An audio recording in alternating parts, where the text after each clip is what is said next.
चलिए बात कर लेते हैं। तो हमने ये जो पर्टिकुलर फॉर्मूला निकाला, अभी तक हमने इसमें z की वैल्यू नहीं पुट करी है, तो इसने कहा कि ये फॉर्मूला किसके लिए है, वैलिड फॉर हाइड्रोजन, ठीक है, हीलियम और तुम्हारे पास लिथियम, फॉर तुम्हारे पास एनी ऑर्बिट नंबर, और तुम्हारे पास एनी ऑर्बिट नंबर, किसी भी ऑर्बिट नंबर के लिए इसने कहा ठीक है।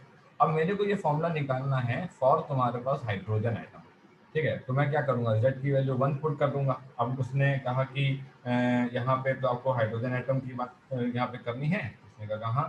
तो इसने क्या बोला, इसने कहा कि देखिए, अगर मैं एक,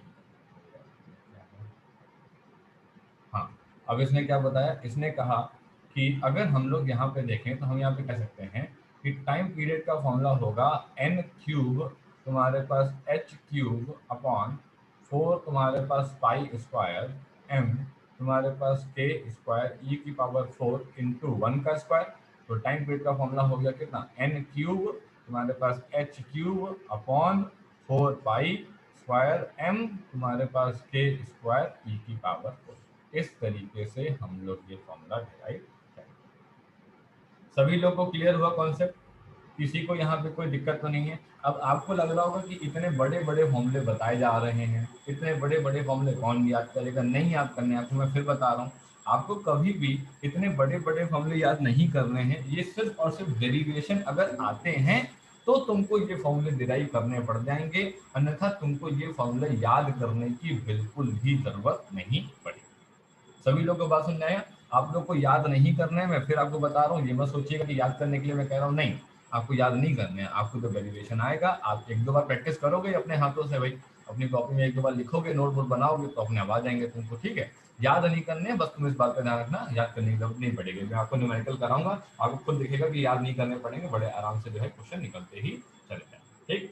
चलो, अब मैं आपको कुछ पहले बेसिक सवाल करवाना स्टार्ट करता हूँ, ठीक है। इन पहले बेसिक सवालों को आप करिए, ठीक है, समझिए ये बेसिक सवाल कैसे हैं, फिर मैं आपको आगे का कॉन्सेप्ट पढ़ाना स्टार्ट करूँ, ठीक। चलो, नेक्स्ट तो हम लोग यहाँ पे स्टार्ट करते हैं पहला सवाल, ठीक। क्या है अपना पहला सवाल, देखते हैं। पहले पहले इसके बेसिक कराते हैं, फिर जाकर के वो distance of the closest approach के सवाल कराते हैं धीरे धीरे करके। तो पहला क्वेश्चन है, शायद ये वाला क्वेश्चन है जहाँ तक है, यहाँ पे ये वाला।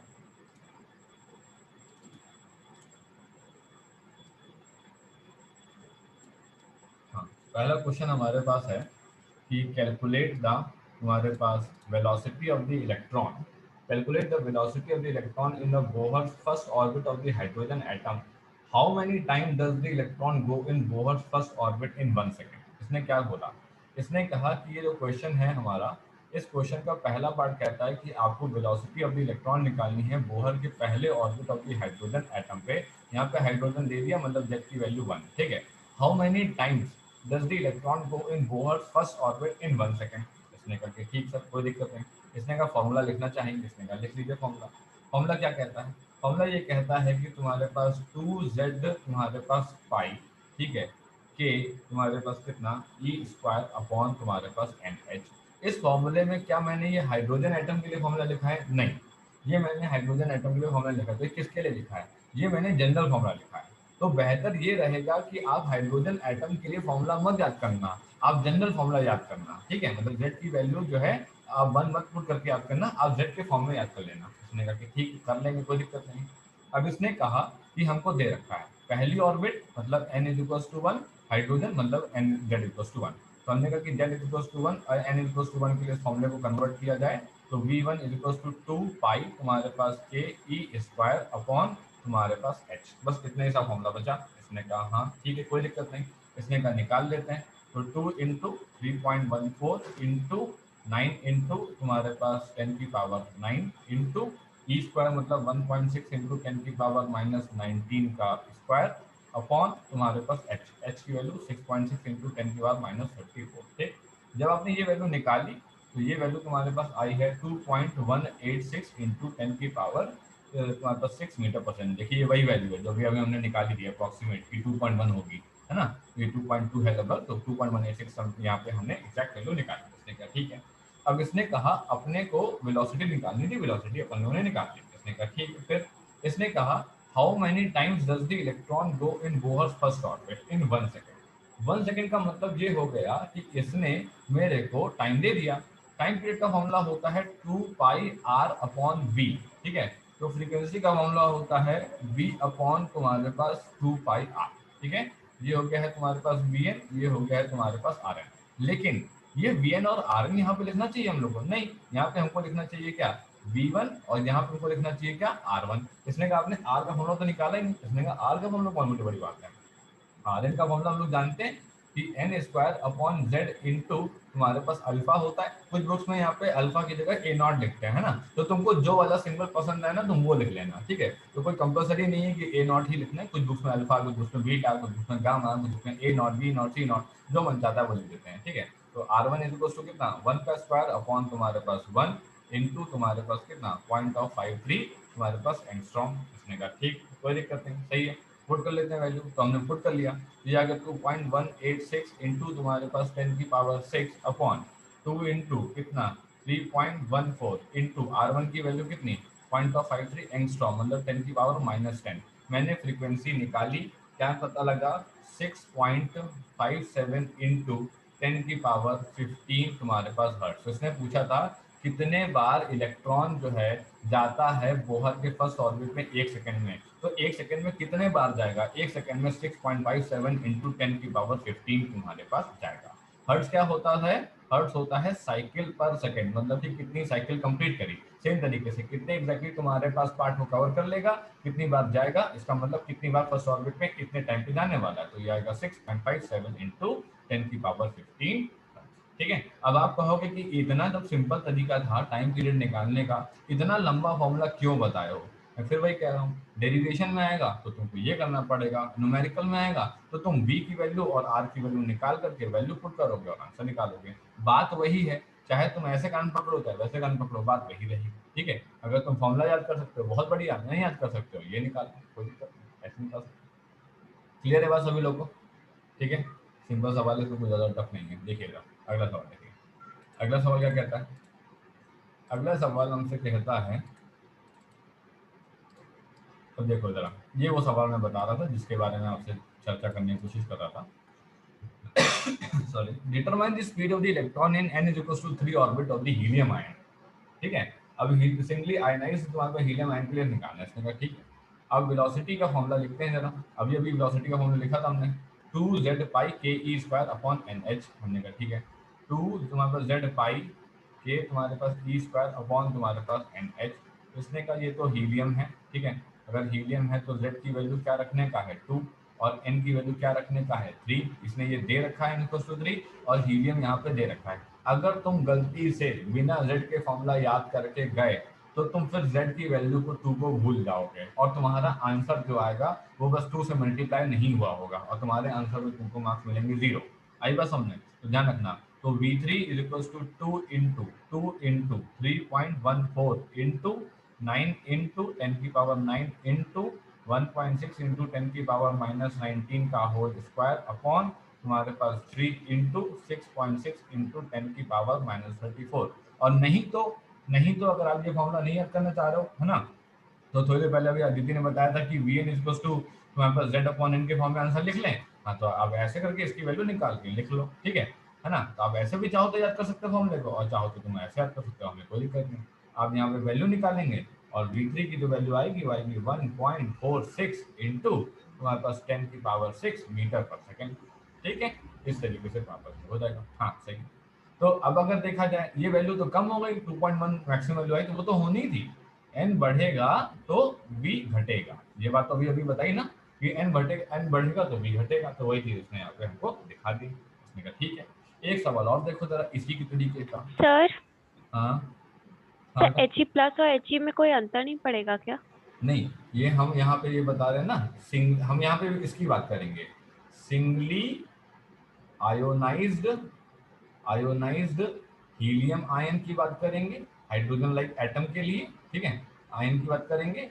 और तुम्हारे पास डबली तुम्हारे पास आयोनाइज्ड डबली आयोनाइज्ड तुम्हारे पास लिथियम आयन की बात करेंगे। ठीक है, तो ये जो सिंगली आयोनाइज हीलियम आयन की जब बात करेंगे हाइड्रोजन लाइक एटम में जब हम लोग उसे बात करते हैं कि हाइड्रोजन लाइक एटम कौन है, एक हाइड्रोजन एटम हो गया, एक हाइड्रोजन लाइक एटम हो गया। तो अगर हाइड्रोजन लाइक एटम की बात करेंगे तो उसमें जो पहला शख्स आएगा वो आएगा तुम्हारे पास 2He4, ये तुम्हारे पास आ जाएगा कैसे, He तुम्हारे पास प्लस से, और जो डबली आयनाइज लिथियम आएगा वो आएगा Le तुम्हारे पास 2 प्लस से, इस तरीके से तुम्हारे पास आएगा। तो हम लोग को कभी ये नहीं पूछेगा हीलियम एटम, वो हमेशा हमसे पूछेगा हीलियम आयन। तो हमसे हीलियम आयन पूछेगा तो जेड की वैल्यू तो तुम्हारे पास 2 ही रहेगी।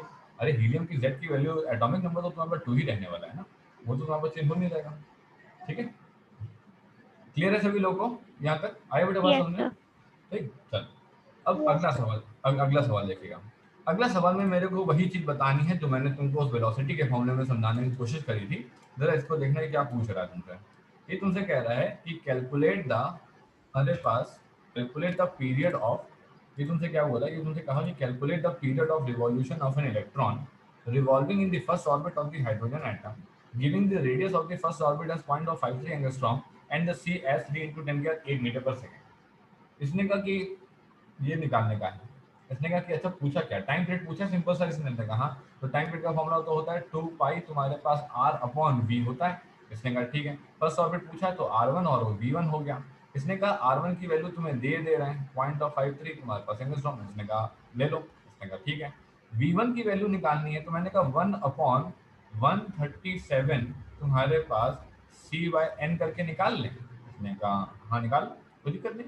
तो इसने कहा कि n की वैल्यू 1 पुट कर लें, उसने कहा हाँ पुट कर लो। 3 इंटू 10 की पावर 8 अपॉन तुम्हारे पास 137 इंटू 1, तो ये हो गया 3 इंटू 10 की पावर तुम्हारे पास 8 अपॉन 137 तुम्हारे पास मीटर पर सेकेंड। v1 की वैल्यू और r1 की वैल्यू, ये दोनों वैल्यू यहाँ पे आ गई। इसने कहा ठीक है, आपको कुछ बचा ही नहीं था सवाल में। 2 पाई इंटू कितना 0.53 तुम्हारे पास एंगस्ट्रॉम, ठीक है, और ये वैल्यू कितनी 3 इंटू तुम्हारे पास 10 की पावर 8, और जो 137 था नीचे वाला वो चढ़ गया ऊपर, ऊपर चढ़ गया, और आंसर कितना आ गया 1.52 इंटू 10 की पावर कितना -16 सेकेंड। इस तरीके से हम लोग निकालते हैं। ठीक है, अब तुम कहोगे कि ये फिर फॉर्मूला क्या इस्तेमाल कर लिया, अरे ये फॉर्मूला इसलिए इस्तेमाल कर लिया उसमें सी की वैल्यू दे रखी थी, अपन लोग को ये फॉर्मूला पता था कि हाइड्रोजन एटम के लिए फॉर्मूला होता है, ठीक है, और हीलियम के लिए 2 होता और लिथियम के लिए 3 होता है। यहाँ पे 3 अपॉन 137, तो c अपॉन 137 इंटू एन में n की वैल्यू बता दी, c की वैल्यू पता थी, v की वैल्यू निकल के आ गई, r की वैल्यू बता दी, t की वैल्यू निकालनी थी, बड़े आराम से t की वैल्यू निकाल दी, निकल गया आंसर अपने आप। ठीक है, ऐसे हो गए सवाल आराम से। ठीक है, चलो अब एक सवाल तुमको ये करवाते हैं पहले। ठीक है, इजी ही सवाल है, बहुत टफ नहीं है। पहले इस तरीके के सवाल को देखो। यहाँ पे ये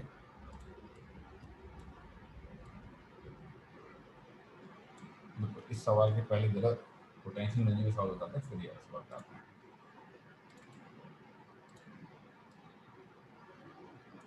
अब देखो जरा, ये इन्होंने कहा कि in the ground state of the hydrogen atom, ठीक, इट्स बोहर रेडियस इज, देखो बोहर रेडियस आ गया है ना, बोहर रेडियस आ गया। बोहर रेडियस कौन, बोहर रेडियस अल्फा, ठीक है, यही तुम्हारे पास होता है 1 बोहर। ठीक है, it's Bohr radius is given as 5.3 into 10⁻11 metre. ये ऐसे खेलते रहेंगे, नैनोमीटर में दे देंगे, कभी एंगस्ट्रॉम में दे देंगे, कभी 10⁻11 में दे देंगे, कभी पीको में दे देंगे, तो उसमें घबराने की कोई बात नहीं। तुमको एक चीज पता है तो तुमको कन्वर्जन तो आता है, कोई बड़ी बात नहीं। ठीक, अब क्या बोला ये बोला कि जो एटम है ना वो एक्साइटेड हो जाएगा such that the radius becomes 21.2 into 10 की पावर -11 मीटर।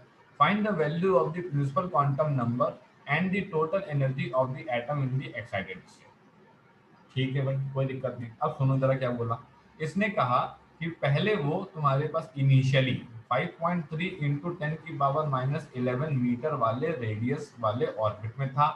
अपन लोग जानते हैं कि ये n इक्वल्स टू 1 पे था। ठीक है, हम लोग को वैल्यू पता है इसलिए हम लोग जानते हैं ये बात। इसने कहा ठीक है, फिर इसने कहा कि ये फाइनली तुम्हारे पास जो है यहाँ से यहाँ पे ये एक्साइटेड होकर के गया, मतलब यहाँ से ये आगे की तरफ गया। इसने कहा कि ठीक है सर, आगे की तरफ गया, निकाल लेते हैं। तो हमने कहा कि निकाल लीजिए, ये वैल्यू दे रखी है 21.2 इंटू 10 की पावर -11 मीटर। ठीक, अब इसने कहा हमको n इनिशियल की वैल्यू पता है, n फाइनल की वैल्यू पता नहीं है। तुम कहोगे तो बच्चों वाला खेल है, इसमें कौन सी बड़ी बात है। आर एन का फॉर्मूला होता है तुम्हारे पास n square upon Z into तुम्हारे पास अल्फा होता है। ठीक है, हमने आर इनिशियल रखा, n इनिशियल का स्क्वायर अपॉन तुम्हारे पास जेड इनिशियल। अच्छा जेड इनिशियल रखोगे क्या, इसने कहा नहीं रखेंगे, हाइड्रोजन एटम के लिए सवाल है, जेड की वैल्यू 1 के लिए सवाल सॉल्व करेंगे। इसने कहा कि ठीक है कोई दिक्कत नहीं। तो इस फॉर्मूले को इसने एन स्क्वायर इंटू अल्फा कर लिया क्योंकि जेड की वैल्यू 1 है, क्योंकि सवाल जो है वो हाइड्रोजन एटम का है। तो बार बार मत पुट करना, एक बार लिख देना सवाल हाइड्रोजन एटम का है, हम जेड की वैल्यू 1 पुट कर रहे हैं और अब हम दोबारा जेड की वैल्यू पुट नहीं करेंगे।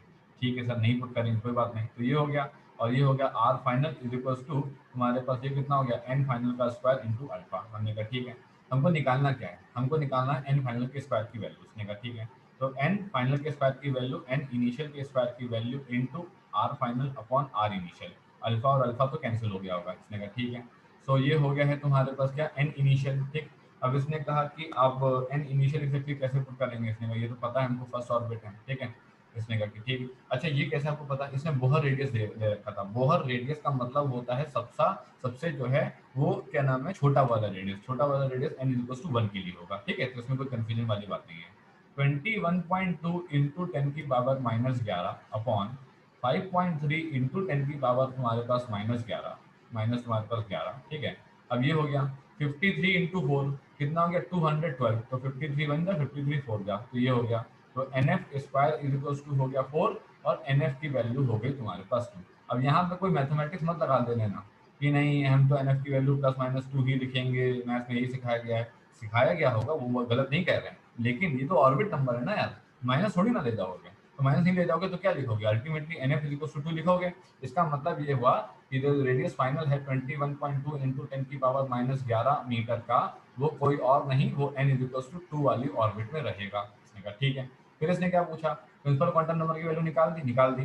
Total energy of the atom in the excited state निकालो। इसने कहा कि En का फॉर्मूला होता है -13.6 अपॉन तुम्हारे पास n स्क्वायर इलेक्ट्रॉन वोल्ट। ठीक है, अब यहाँ पे तुम अगर वैल्यू कैलकुलेट करने लग गए तो तुम्हारे 30 सेकंड खराब हो जाएंगे, इसलिए कैलकुलेट नहीं करना है, तुमको याद होना चाहिए -13.76 electron volt, -3.40 electron volt, minus तुम्हारे पास कितना ये था तुम्हारे पास 1.51 electron volt, -0.85 electron volt, -0.54 electron volt. ये n इक्वल्स टू 1 के लिए, n इक्वल्स टू 2 के लिए, n इक्वल्स टू 3 के लिए, n इक्वल्स टू 4 के लिए, n इक्वल्स टू 5 के लिए। n इक्वल्स टू 6 याद करने के लिए मैं नहीं कह रहा हूँ, उसके सवाल आते हैं पर वो बहुत कम होते हैं। इन 5 लोगों के सवाल तो खूब आते हैं, तो ये बात आपको याद रहनी चाहिए। ठीक है, इसने कहा कि ठीक कोई दिक्कत नहीं। सो E2 इज इक्वल्स टू कितना -13.6 अपॉन तुम्हारे पास ये कितना, ये तुम्हारे पास 4 का स्क्वायर इलेक्ट्रॉन वोल्ट, और आंसर कितना आ गया -3.40 इलेक्ट्रॉन वोल्ट। इस तरीके से आप आंसर निकालें। ठीक, अब ये सवाल कैसा है, बहुत ही इजी सवाल है सर। इस सवाल को तो सॉल्व ही क्या करना था, 5.3 का 4 गुना होने वाला था तुम्हारे पास ये रेडियस। तो हमको पता है कि जो r है वो directly proportional to n square है। अगर ऑर्बिट नंबर 1 से 2 होता है तो रेडियस 4 गुना बढ़ता है, ऑर्बिट नंबर 1 से 3 होता है तो रेडियस 9 गुना बढ़ता है, ऑर्बिट नंबर 1 से 4 होता है तो रेडियस 16 गुना बढ़ता है। ठीक है, ये तो पता है ना, 1 टाइम, ठीक है, और 4 टाइम, और तुम्हारे पास 9 टाइम, और तुम्हारे पास 16 टाइम। ये कौन, ये R1, ये कौन, ये R2, ये कौन, ये R3, ये कौन, ये R4। कंसेंट्रिक सर्कल होते हैं, लेकिन उनके बीच में तुम्हारे पास जो दूरी होती है वो बराबर नहीं होती है। ये मैंने अभी भी पढ़ाया था तुमको, जब मैंने इक्विपोटेंशियल सरफेस पढ़ाया था, कि अगर आपको constant potential difference between the two equipotential surfaces maintain करना रहेगा, तो आपके जो सर्कल्स होंगे, सॉरी जो स्फीयर होंगे, वो कंसेंट्रिक स्फीयर तो होंगे, लेकिन उनके बीच की जो दूरी होगी वो कांस्टेंट नहीं होगी, वो तुम्हारे पास धीरे धीरे धीरे धीरे क्या होगी, बढ़ती ही चली जाएगी। बात क्लियर हुआ सभी लोग को? ठीक है, सिंपल सा सवाल है, बड़े आराम से आप यहाँ पे कर सकते हैं। चलो ये तो हो गया सवाल। एक सवाल और चेक जरा इसका।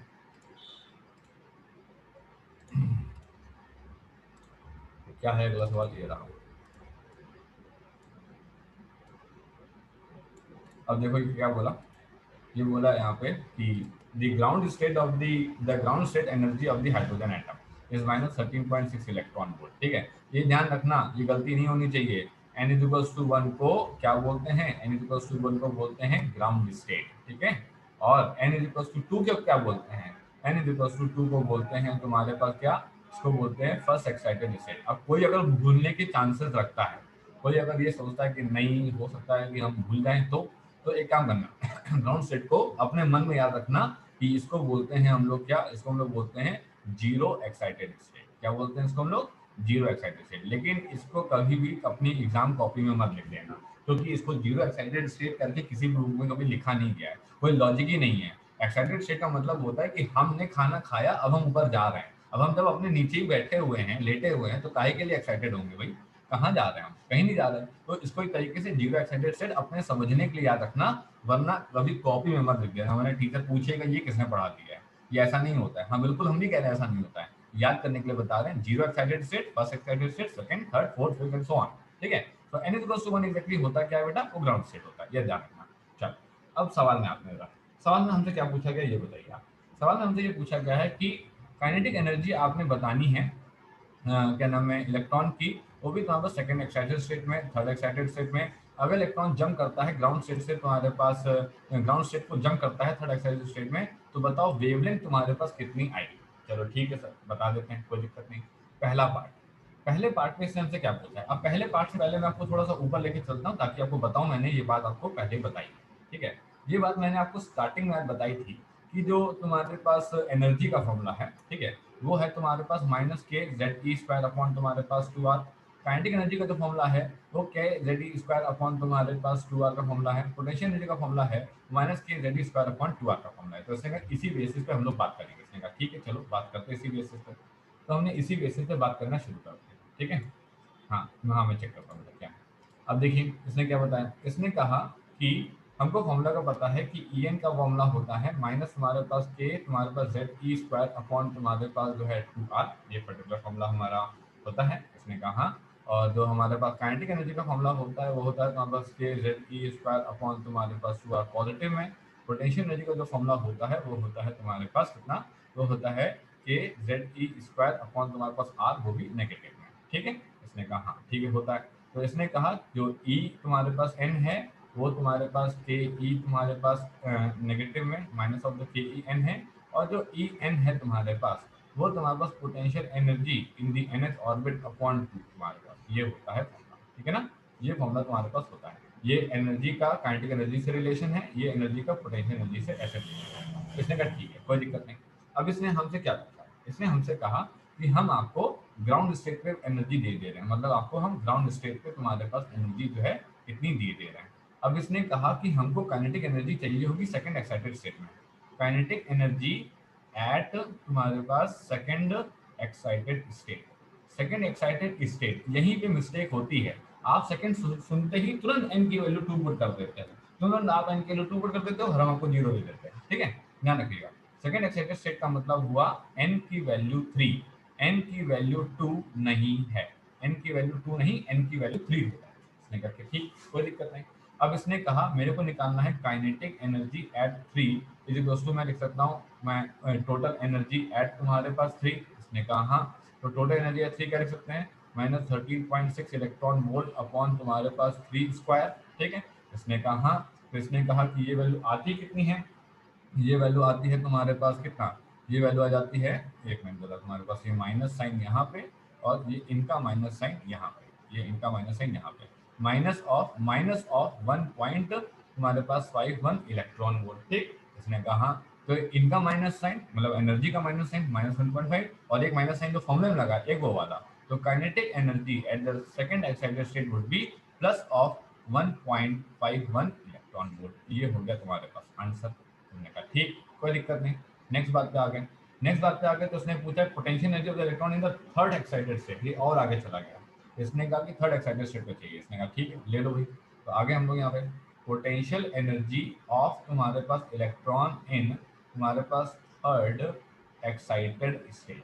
ठीक है, और समझना थर्ड एक्साइटेड स्टेट में कैसे निकालेंगे हम। इसने कहा कि बहुत सिंपल है सर, थर्ड एक्साइटेड स्टेट में देखो, थर्ड एक्साइटेड स्टेट का मतलब हुआ एन की value four. Third excited state का मतलब क्या हुआ, एन की value four.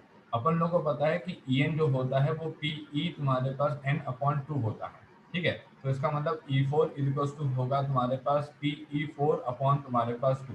P E four का मतलब क्या है, potential energy at N is equal to four. इसने कहा ठीक, कोई दिक्कत नहीं। इसने क्या बताया, इसने कहा कि पी ई तुम्हारे पास एन इज इक्वल टू होता है तुम्हारे पास ई फोर इंटू तुम्हारे पास टू। ई फोर की वैल्यू कितनी है, माइनस ऑफ पॉइंट ऑफ 85 है। ठीक है, इनटू तुम्हारे पास टू से मल्टीप्लाई किया, माइनस ऑफ 1.70 इलेक्ट्रॉन वोल्ट आया। माइनस प्लस साइन का खासा ध्यान रखिएगा, माइनस प्लस साइन का ध्यान रखिएगा, गलती नहीं होनी चाहिए। पता चला आप फॉर्मूले के माइनस और प्लस साइन ध्यान रख लिए लेकिन आप मेन चीज ही भूल गए, ठीक है। तो ये ध्यान रखना है ना, काइनेटिक एनर्जी हमेशा देखो पॉजिटिव आएगी, पोटेंशियल एनर्जी हमेशा तुम्हारी नेगेटिव आएगी, ठीक है। इस पर्टिकुलर केस में हम यहाँ बता रहे हैं, और टोटल एनर्जी तुम्हारे पास नेगेटिव आएगी, ठीक है। तो total energy always less than zero, ठीक है। Kinetic energy always greater than zero, ठीक। And potential energy always less than zero. ये तुम्हारे पास केस यहाँ पे आने वाला है। इस तरीके से बात क्लियर हुई, समझ में आया भी सभी लोग को, ठीक। ऐसे तुम्हारे पास ये होगा। अब नेक्स्ट बात हम लोग कर लेते हैं। नेक्स्ट बात क्या है? नेक्स्ट बात तुम्हारे पास आ गई यहाँ पे क्या? नेक्स्ट बात आ गई है तुम्हारे पास कि if the electron jumps to the ground state, ठीक है, फ्रॉम द थर्ड स्टेट। इसने कहा कि ठीक है भाई आ जाओ, ठीक। तो हमने कहा कि थर्ड कौन सी? थर्ड तुम्हारे पास एक्साइटेड स्टेट। हमने कहा ठीक है, अब देखते हैं जरा क्या बोल रहा है ये, और दफे नीचे आ रहा। हाँ, तो इसने कहा कि ये तुम्हारे पास थर्ड एक्साइटेड स्टेट मतलब n is equals to 4, n is equals to 3, n is equals to 2 और n is equals to 1, right. तो ये n is equals to 3, n is equals to तुम्हारे पास जो है 4 है, ये तुम्हारे पास n इज इक्वल्स टू 3 है, ये n इज इक्वल्स टू 2 है, और ये n इज इक्वल्स टू 1, ठीक है। हमने कहा ठीक, कोई दिक्कत नहीं। हम देखते हैं जरा कितना आंसर आ रहा है। इसने कहा ये n इज इक्वल्स टू 4 का मतलब क्या है? n इज इक्वल्स टू 4 का मतलब है तुम्हारे पास थर्ड थर्ड तुम्हारे पास एक्साइटेड स्टेट, ये तुम्हारे पास क्या है? सेकंड एक्साइटेड स्टेट, ये तुम्हारे पास क्या है? फर्स्ट, ये तुम्हारे पास है जो है फर्स्ट तुम्हारे पास एक्साइटेड स्टेट है, और ये तुम्हारे पास क्या है? ये ग्राउंड स्टेट है। इलेक्ट्रॉन यहाँ से जंप किया, ठीक है। अभी जंपिंग वाले क्वेश्चन बहुत आएंगे, ठीक है। अभी तो ये एक सवाल आया है, इलेक्ट्रॉन तुम्हारे पास यहाँ से जंप किया, n इक्वल्स टू 4 से n इक्वल्स टू 1 पे जंप किया, ठीक है। तो इसने कहा कि ठीक है, बोहर का थर्ड पोस्टुलेट ने ये कहा था कि जब जंपिंग होती है तो एनर्जी रिलीज होती है, एनर्जी रिलीज होती है in the form of photon energy release होती है। इसने कहा ठीक, कोई दिक्कत नहीं। अब ई ऑफ दी 4 निकाला, ये हो गया माइनस ऑफ 0.85 इलेक्ट्रॉन वोल्ट, ठीक है। ये हो गया माइनस ऑफ तुम्हारे पास 13.6 तुम्हारे पास इलेक्ट्रॉन वोल्ट, ये हो गया h इंटू न्यू। बात क्लियर हुई? ये हो गया h इंटू न्यू। क्या पूछा था इसने हमसे? इसने हमसे पूछा था अपन लोगों को वेवलेंथ चाहिए, ठीक है। अब यार इतना तो तुमको पता ही होगा, डुअल नेचर वेवलेंथ वगैरह कुछ तो देखे ही होगे कि c इज इक्वल्स टू होता है म्यू लैम्डा, ठीक है। तो c upon mu is equals to तुम्हारे पास लैम्डा, ठीक है। और c upon lambda is equals to तुम्हारे पास म्यू लिख सकते हैं। इसने कहाँ लिख सकते हैं? माइनस ऑफ 0.85 प्लस ऑफ 13.6 तुम्हारे पास क्या? इलेक्ट्रॉन वोल्ट, ठीक है, is equals to H C by lambda. यहाँ पे हमने वैल्यू पुट कर दी। इसने कहा हाँ ठीक, कोई दिक्कत नहीं। इसने वैल्यू निकाली, लेमडा की वैल्यू 6.6 इंटू 10 की पावर माइनस 34, ठीक, 3 इंटू 10 की पावर 8 अपॉन लेमडा, ठीक है, की जगह ये कितना? तो 13.6 में से पॉइंट ऑफ 85 गया तो ये आया 12 पॉइंट तुम्हारे पास 75 इलेक्ट्रॉन वोल्ट।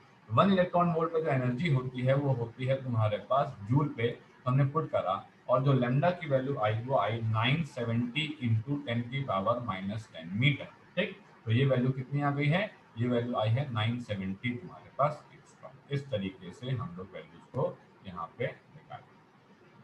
आई बात समझ में? ठीक है। तो ये एग्जैक्टली कहाँ से उठा के लाए आप? ये मैं लाया बोहर के थर्ड पोस्टुलेट से। अभी तक हम लोगों ने बोहर के थर्ड पोस्टुलेट में कुछ भी डिस्कस नहीं किया था, बस लिख करके छोड़ दिया था। लेकिन आने वाले लाइमैन, बार्मर, पास्चन जो हम लोग स्पेक्ट्रम पढ़ेंगे, एटॉमिक स्पेक्ट्रा पढ़ेंगे, उसमें हमको जंपिंग है ना, और नीचे से ऊपर, ऊपर से नीचे जो इलेक्ट्रॉन कूदता रहता है ना, उसके बारे में बहुत सारे सवाल हमको आगे आने वाले समय में सॉल्व करने रहेंगे।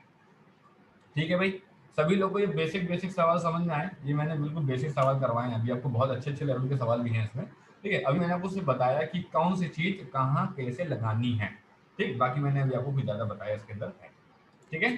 चलिए, अब कल सुबह 7:30 बजे मिलेंगे, ठीक है, मॉर्निंग क्लास के लिए, ठीक है। चलिए।